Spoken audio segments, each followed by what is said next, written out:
Hey fellow artists, Andy here. So glad you have found my channel. Now first of all, subscribe.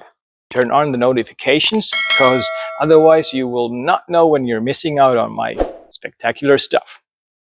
So on this channel we'll be focusing on all things martial arts with a keen eye to self-defense applications and training.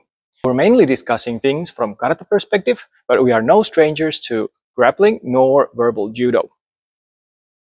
There will be hints and pointers on what to consider when you are training and things you really do not want to be involved in. We're doing solo training, we're doing partner drills, we're doing warm-ups, we're doing everything you can even imagine. And best of all, it's free for you guys. So the channel is still very much in the making, so bear with me. Yeah, I know that's tiger claws, but hey, we're in Finland, so bears.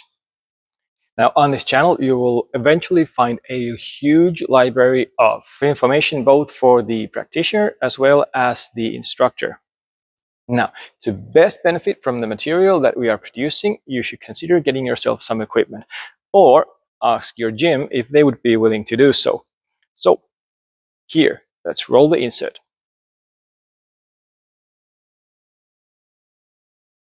Okay, so boys and their toys. Quick gear review. Can't really go into too much of self-protection in the gym.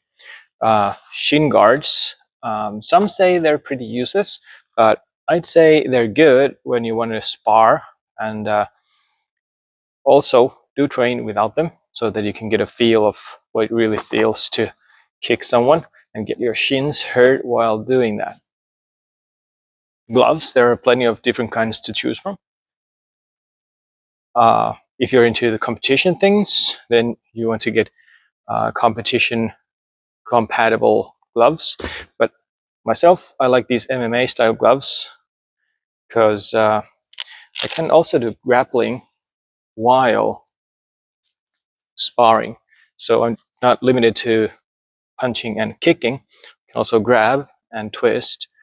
And the guys who I spar with tend to dislike me being able to grab them rather than them because they're wearing these kinds of gloves.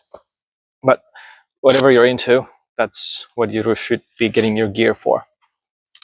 But yeah, I really do like these MMA kind of gloves, even for karate and stand-up sparring. But really, because my school is about self-defense, then you want to have not limited capability when you're sparring. And guys, no one is that good. Get a cup. Ladies, chest armor really comes in handy, and you'll know when you feel it, when you should have had one. And then mouth guards. Pro tip about mouth guards: get two, because after training you need to go home and wash your guard, and then you put it on the edge of the sink to dry, or you put it on a tissue paper on a desk or something, and you forget it. You're not going to pack it in your gym bag before you go for the next training, so you should have an extra in your bag. Now when you come home from the gym with your extras, you wash your extra and you put it to dry, and you see, oh, there's my previous one, and you pack that into your gym bag. So take that pro tip, because I took it and it really pays off. But yeah, mouth guards. Things that you might not need to get yourself, but rather ask if your gym can get them. But different kinds of shields, big ones and smaller ones, more mobile, then again can take a lot more impact. Different kinds of pads, different sizes. These are good for sort of mixed mode training. You can go and switch quickly from receiving punches into receiving kicks, or even elbows and knees. Those are really good for that. smaller mitts, really important for target practice. And these are actually really a new love of mine. This training is really good for giving you reaction and target feel of the force you can apply. And yeah, good things to have for yourself and for your gym. And different kinds of nifty targets for kicking. You can quickly move them around and apply these in a multitude of ways. So if you want to follow my material, consider getting this stuff eventually, or and then things that might surprise you that are good for training. A diary. Get a training diary. You can write down how many push-ups you were able to do this time or how many sit-ups. You can keep a log of who were training partners for what kind of techniques you were doing and whether or not they were good at something, and just keep track of how you progress. Stopwatch. Really, really nice tool to have. Although, what I'm showing you next, surprisingly, a good training tool is a mobile phone and a tripod for that. But yeah, as I mentioned about the stopwatch, the mobile phones these days, they can do so much. But still, having a dedicated stopwatch doesn't hurt. They don't cost much. But getting a tripod for your camera can really help you in positioning that into some place where it's sort of out of sight, out of mind, and then you can film your whole session. And the way I like to use this is to check my form. So let's say you're a bit shy on how your push-up techniques is, then just film yourself doing push-ups when you're alone. Don't have someone else see when you do that. So that way you can sort of check and improve on your form. So really, really nice. And these tripods, they don't cost much. You just go onto any online gadget shop and they cost like $3-4 or so. What is better feedback than seeing yourself doing things? I mean, it's countless times that when I'm as an instructor going to a student and saying, please correct this, and they go, yeah, but I just did how you said. No, you didn't. And filming yourself, really, really good feedback. All right, so eventually you'll be oh my god, what better material for the bloopers reel we're gonna get. All right, so weapons. In my channel, we also do these a bit. So if you want to get yourself familiar with either using or protecting yourself against weapon attacks, then get these things to train with. So we have just a simple broomstick. I think I paid like €2 for this. So it's like $3.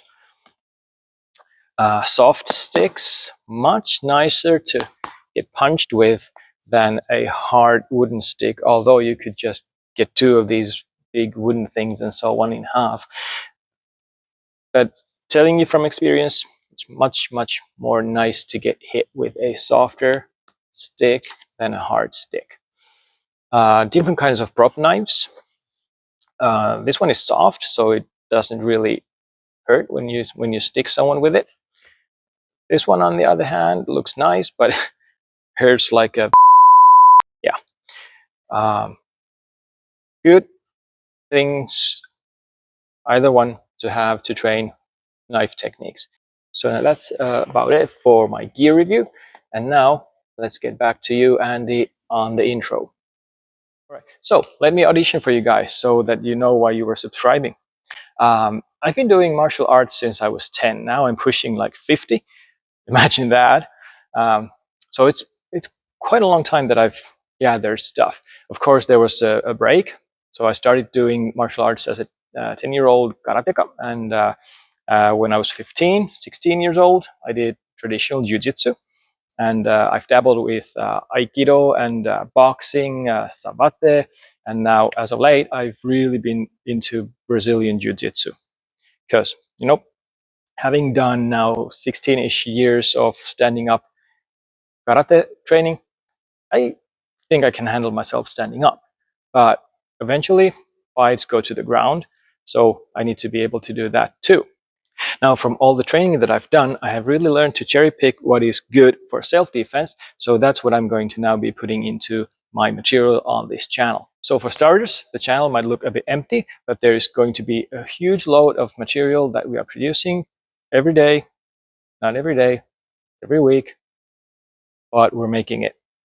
Now, I want to make Karate Kata work in self-defense applications. And I know there are plenty of people out there doing already just that, but I know that I have a lot of experience and I have the desire to help you also be able to do that.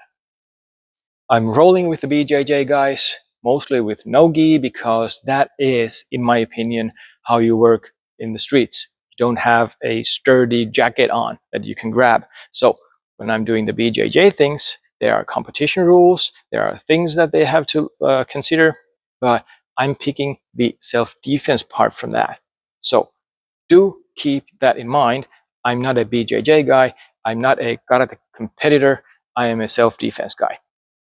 So I was 10 years old-ish when I started doing karate. And that was because there was bullying in the school that I was in, which is also an experience that I do draw from in my teachings.